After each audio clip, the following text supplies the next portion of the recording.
Fala galera, beleza?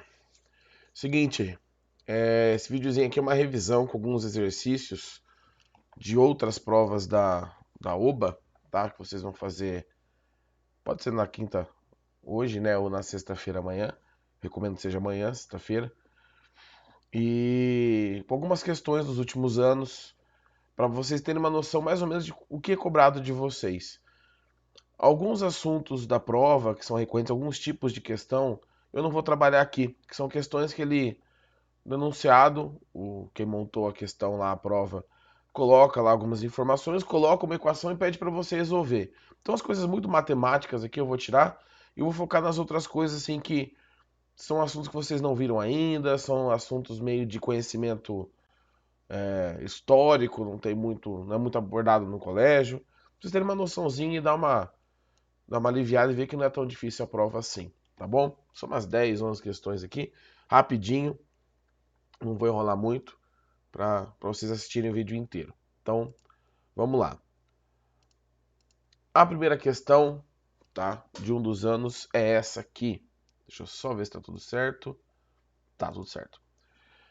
A questão fala o seguinte: a luminosidade de uma estrela é uma característica própria dela e depende do seu raio e da sua temperatura. Ou seja, quanto maior a estrela e mais quente, você vai ter uma emissão de luz diferente, né? Já seu brilho depende da distância que ela está de nós. Podemos comparar a luminosidade de uma estrela à potência de uma lâmpada comum. Uma lâmpada de 60 watts acesa, por exemplo, terá sempre 60 watts a qualquer distância que esteja de nós. No entanto, ela será mais brilhante quanto mais perto estiver.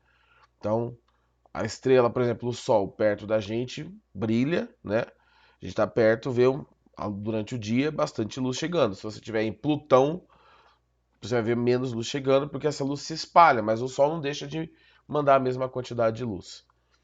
Vamos para as alternativas. Ele para marcar aqui, ó. Suponha que você olhe para o céu e veja uma estrela A com o mesmo brilho da estrela B. Escreva C ou errado na frente de cada informação. Lembrando que vocês vão fazer a versão online, então talvez o jeito de responder a questão mude. Seja A, B, C, D e E. Mas é, a ideia é mais ou menos essa aqui nas questões, tá? Então a primeira, se a estrela A é mais luminosa, então ela está mais distante de nós do que a estrela B. O que ele está falando no enunciado é que o brilho é o mesmo. Então você tem duas situações que a luz que você recebe é a mesma. Se a luz que você recebe é a mesma e a estrela A emite mais luz, quer dizer que ela está mais distante. Se eu tenho duas lâmpadas, a lâmpada que é mais potente pode ficar mais distante para iluminar a mesma quantidade. Então a primeira é verdadeira, é correta. Deixa eu melhorar aqui esse Czinho. Já a segunda, se a estrela B é menos luminosa, então ela está mais perto de nós do que a estrela A. A alternativa 1 e a primeira e a segunda alternativa são iguais, elas só estão escritas de maneira diferente. Então, se a primeira é certa, a segunda tem que ser certa. A terceira, se ambas têm a mesma luminosidade, ou seja, elas emitem a mesma quantidade de luz, então elas estão à mesma distância? Sim. Pensa no caso da lâmpada do enunciado. Duas lâmpadas com a mesma potência, mesma luminosidade, para iluminar do mesmo jeito a determinada região, tem que estar à mesma distância. Quarta, a luminosidade de uma estrela não depende da distância dela até nós. Gente, isso está escrito no enunciado, tá? Então eu não vou focar aqui, tá no enunciado, informação. E a última informação, o brilho de uma estrela não depende da distância. Depende. O quanto de luz que ela emite não depende, tá? Mas o brilho que você percebe depende. Estrelas muito distantes brilham, a gente percebe o brilho bem menor. Um exemplo clássico é o céu à noite, né? O Sol, que é uma estrela e está bem perto da gente durante o dia, ilumina bastante. As estrelinhas que você vê à noite no céu, aqueles pontinhos de luz, nem todas são estrelas, né? Algumas são planetas, mas a maioria, a grande maioria é estrela. A luminosidade, o brilho é bem pequenininho porque essa estrela está bem distante. Então essa era a primeira questão aqui que eu separei para vocês. Das provas de 2019 e 2018 eu peguei. Não peguei 2020 porque provavelmente não vai repetir o conteúdo de um ano para o outro. Vamos para a próxima. Na figura, o disco da esquerda, deixa eu só ver se está tudo certo aqui, beleza. Representa o disco do Sol tal como ele é visto da Terra. Então, esse primeiro círculo aqui, esse aqui, ó, é o Sol visto da Terra. Os 4 discos seguintes representam o Sol como ele é visto de outros 4 planetas do Sistema Solar. Assinale a alternativa que representa os nomes dos planetas dos quais... Não, perdão, os nomes dos planetas de onde se veem os discos como desenhados em A, B, C, D, né? Então eu quero saber, se na Terra a gente vê o Sol desse tamanho, igual está circulado ali, nos outros planetas que estão ali embaixo, tipo A, B, C, D, eu vejo como? Bom, para começar, gente, para ver o Sol maior do que a gente vê na Terra, você tem que estar nos planetas mais próximos do Sol. Qual que é a ordem? Você tem o Sol, o primeiro planeta é Mercúrio. Então, para ver o Sol grandão, deve ser Mercúrio ou Vênus, que é o primeiro, e o segundo planeta depois vem a Terra, na ordem, né? Percebam que essa letra C aqui é um pouco maior do que essa versão, tá? Deixa eu pegar um outro jeito para vocês conseguirem ver. Assim. Esse C é um pouquinho maior que esse visto da Terra. Então, ambos são maiores. Quem está mais próximo do Sol vê o Sol maior. Então, esse D aqui deve ser Mercúrio. E C deve ser Vênus, que é o segundo planeta do Sol, né? Na ordem de Sol, Mercúrio, Vênus, Terra, Marte e por aí vai. Agora, os outros dois são planetas mais distantes, tá? Vamos olhar pelas alternativas. Eu sei que C e D devem ser Vênus e Mercúrio. Eu excluo esse, eu excluo esse, eu excluo esse e sobra a resposta correta, que é essa aqui. Urano, alternativa A, e Júpiter, alternativa B. Urano é mais distante do Sol do que Júpiter, então você vai ver menorzinho ainda. Então essa seria a resposta correta. Aqui, por exemplo, a ordem dos planetas, se vocês estudaram algum ano em ciências, é o que vai ajudar você a resolver essa questão. Vamos para a próxima.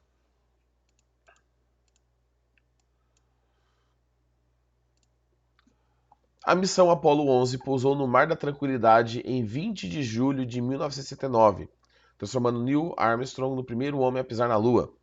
A imagem ao lado traz o nome de alguns mares, porque não tem água, né? E crateras famosas, e o local dos pousos da missão Apollo 11 a 17. O homem não foi só uma vez para a Lua. Os engenheiros e cientistas da NASA estabeleceram que o pouso da Apollo 11 deveria acontecer um pouco depois de o Sol ter nascido no local escolhido, Mar da Tranquilidade. Baseado no que você acabou de ler, faça um X debaixo da imagem que apresenta a fase da Lua no dia do pouso da Apollo 11. O local do pouso está marcado em todas as imagens com um círculo branco. Aqui está um pontinho preto, tá? Porque a imagem está com a cor invertida. Então vamos lá. Ele fala aqui que é assim que nascesse o Sol naquela região. As imagens que estão aparecendo para vocês aqui são imagens com as cores invertidas que eu coloquei para ficar com fundo preto. Então, onde a Lua está mais clara na imagem é o escuro, é a parte escura. E onde ela está mais escuro é mais claro. Então, essa Lua aqui do meio tem toda essa parte aqui, ó. Essa parte aqui é a parte escura. E essa aqui é a parte clara, onde tem luz. Então, essa posição do pouso é a posição em que você já tem a iluminação acontecendo naquela região e esta parte aqui está escura, está saindo, tá? Para quem está lá na Lua. Então você vai passando o tempo e vai iluminando todo o resto. É como se tivesse o Sol nascendo aqui na Terra. Então a alternativa seria essa do meio. Não tem A, B, C, né? Essa do meio. De novo, tá com as cores invertidas só para ficar com o fundo todo escuro aqui que eu coloquei na questão. Então essa seria a alternativa correta. Vocês podem encontrar a versão original no site do Oba, se vocês quiserem dar uma comparada com a imagem lá. Já na pergunta 4B, escreva verdadeiro, falso, aí ou errado, né? C para certo e E para errado, na frente de cada uma das afirmações. Então tá bom. A primeira, Mesmo com o Sol já nascido, Neil Armstrong poderia ver as estrelas no céu da Lua? Sim, tá? Mesmo com a região sendo iluminada pelo Sol, ele conseguiria ver as estrelas. Por que que aqui a gente não consegue? Porque a nossa atmosfera, tá? Espalha parte da luz que ela recebe, por isso que a atmosfera também acaba ficando azulada durante o dia, né? Você olha para cima e vê o céu azul. E na Lua não tem atmosfera, então a luz vem direto, bate no chão e vai embora. Não tem nada para espalhar essa luz e proibir, impedir que a gente veja o céu, né? A segunda, na Lua Neil Armstrong pesava menos do que na Terra, porque a Lua não tem ar. Falso, tá? Errado. Ele pesa menos na Lua, porque a gravidade é menor. O fato de ter atmosfera não tem nada a ver com essa história.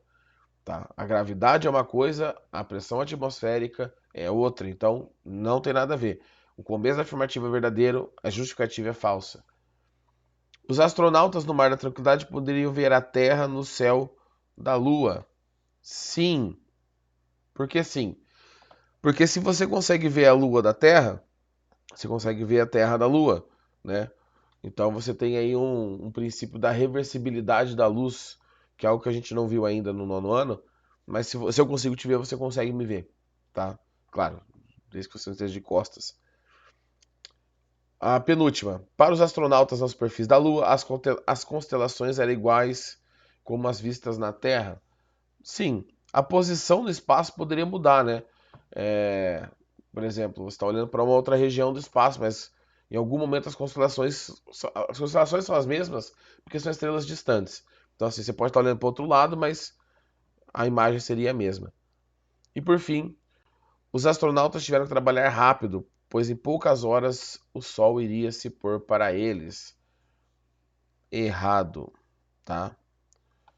Não é rápido o nascimento e o pôr do sol na Lua, tá? A gente não tem isso acontecendo. E pensando na Terra, daqui da Terra, sempre que está à noite, por exemplo, a gente vê a Lua e é sempre ao mesmo lado da Lua, porque quando está escuro a Lua está virada para o outro lado. Então, assim, da Terra a gente vê sempre o mesmo lado.